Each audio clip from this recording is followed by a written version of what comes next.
আজ 5 বছর পর আমার স্বামী বিদেশ থেকে ঘরে ফিরবে। লালি, আরে লালি চোখ বেঁধে রেখেছো কেন? তুমি যেদিন থেকে বাইরে গেছো আমি সেদিন থেকেই চোখ বন্ধ করে রেখেছি। তার মানে 5 বছর চোখ বন্ধ করে রেখেছো? কিন্তু কেন লালি? স্ত্রীর চোখ শুধু স্বামীকেই দেখার জন্য, এই চোখ দিয়ে অন্য পুরুষকে দেখাটা যে পাপ। আরে পাগলি, স্বামীকে যদি মন থেকে ভালোবাসো অন্য পুরুষকে দেখলেই বাকি। না, অন্য পুরুষকে দেখলে আমার সারা গা হাত পা কিরম একটা হয়। লালি তুমি না সাক্ষাৎ সতী। চলো না একটু ঘরের ভেতরে। আস্তে টেনো না, পেটে বাচ্চা। কি করে? কে? আমি তো 5 বছর বাইরে ছিলাম। বলতে পারবো না গো, আমি তো চোখে দেখি না। আমি কেন মরি না?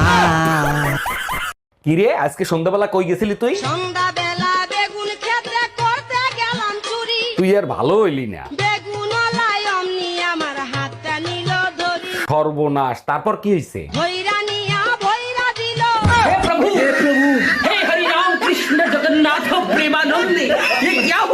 এই টুম্পা, তোমার লাইভ অপশন অন করে দিছি, নাও তাড়াতাড়ি ব্লগ শুরু করো। হ্যালো গাইস, আমার ব্লাউজের ভিতর আপনাদের সবাইকে স্বাগতম। আরে গাধা, ওটা ব্লাউজ হবে না, ব্লগ হবে। ও সরি গাইস, আমার বলের ভিতর আপনাদের সবাইকে স্বাগতম।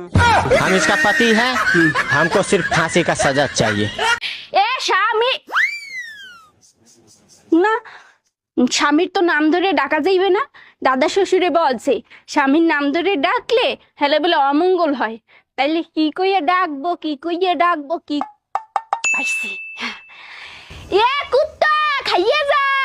তোর সংসার নেই, তুই থাক, গেলাম আমি বাপের বাড়ি। যাও, কিন্তু যাওয়ার আগে সুমন ফকিরের 600 টাকা দিয়ে যাইও। কিসের টাকা? আমি তো তার কাছ থেকে কোনো টাকা ধার আনি নাই। তোমার জন্য একটা তাবিজ আনছিলাম, বলছিল তাবিজে কাজ করলে টাকা দিয়েন। কি তুই আমারে তাবিজ করছিলি?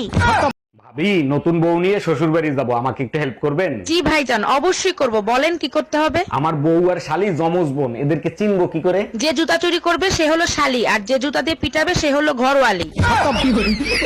Bye bye Tata. হ্যাঁ বাবা, ও সবসময় শুধু আমাকে ভয় দেখায়। তুই শুধু ওকে ফোনটা দে। হ্যাঁ হ্যাঁ দিচ্ছি, এ নাও ফোনটা ধরো। বাবাকে আমি সব বলে দিয়েছি, এবার তুমি ঠেলা বুঝবে। হ্যাঁ বাবা বলুন। এই সব আমি কি শুনছি? তুমি নাকি সব সময় মেয়েকে ভয় দেখাও, এটা কি ঠিক? না না, আসলে বাবা। চুপ করো, শুধু টেকনিকটা বলো, কি করে আমিও তোমার শাশুড়ি মাকে এরকম ভাবে জব্দ করব।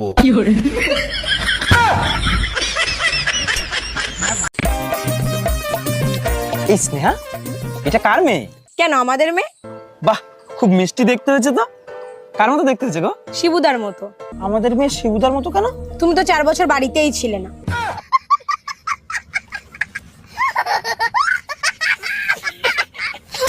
এ স্বামী না, স্বামীর তো নাম ধরে ডাকা যাইবে না। দাদা শ্বশুরে বলছে স্বামীর নাম ধরে ডাকলে হেলে বলে অমঙ্গল হয়।